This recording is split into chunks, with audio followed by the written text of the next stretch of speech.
ಹೀಗೆ 7.5 ಯಾರ್ಯಾರಿಗೆ ಏನೇನು ಅಂತಕ್ಕಂಥದ್ದು. ಇದರ ಜೊತೆಗೆ ಪಂಚಮ ಶನಿ, ಅರ್ಧಾಷ್ಟಮ ಶನಿ, ಅಷ್ಟಮ ಶನಿ ಇವುಗಳು ಕೂಡ ಬಾಧಿತವೆ. ಅದನ್ನು ಸೂಚಿಸ್ತಕ್ಕಂಥದ್ದು ನೋಡಿ, ಸಿಂಹರಾಶಿಯವರಿಗೆ ಅಷ್ಟಮ ಶನಿ, ವೃಶ್ಚಿಕ ರಾಶಿಯವರಿಗೆ ಪಂಚಮ ಶನಿ, ಧನುರಾಶಿಯವರಿಗೆ ಅರ್ಧಾಷ್ಟಮ ಶನಿ.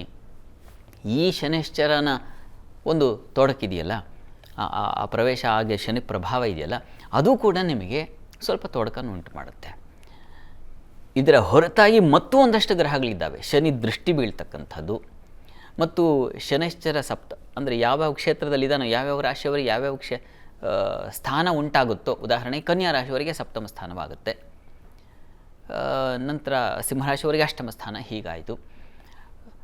ಇಂಥ ಸ್ಥಾನದಿಂದ ಏರ್ಪಾಡಾಗ್ತಕ್ಕಂತಹ ಫಲಗಳು ಒಂದಷ್ಟಿದ್ದಾವೆ. ಕರ್ಕಟಕ ರಾಶಿಯವರಿಗೆ ಭಾಗ್ಯಸ್ಥಾನ ಆಯಿತು.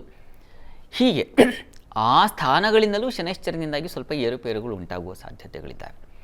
ಹೀಗಾಗಿ ಇವುಗಳನ್ನೆಲ್ಲ ಕೂಲಂಕಷವಾಗಿ ಪರಿಶೀಲಿಸ್ತಾ ಹೋಗೋಣ ಹಂತ ಹಂತವಾಗಿ. ಅದೇ ಈ ಕಾರ್ಯಕ್ರಮದ ಉದ್ದೇಶವೇ, ಅದು ಸ್ಪಷ್ಟ ಮಾಡ್ತಕ್ಕಂಥದ್ದು. ಒಂದು ಕತ್ತಲಿಗೆ ಬೆಳಕು ಹಾಕಿದಾಗ ಆ ಪ್ರದೇಶದಲ್ಲಿ ಏನೇನಿದೆ ಅನ್ನೋದು ಹೇಗೆ ಗೊತ್ತಾಗುತ್ತೋ, ಲೈಟ್ ಆನ್ ಆದ ಕೂಡಲೇ ಆ ರೀತಿಯಲ್ಲಿ ಈ ಕಾರ್ಯಕ್ರಮ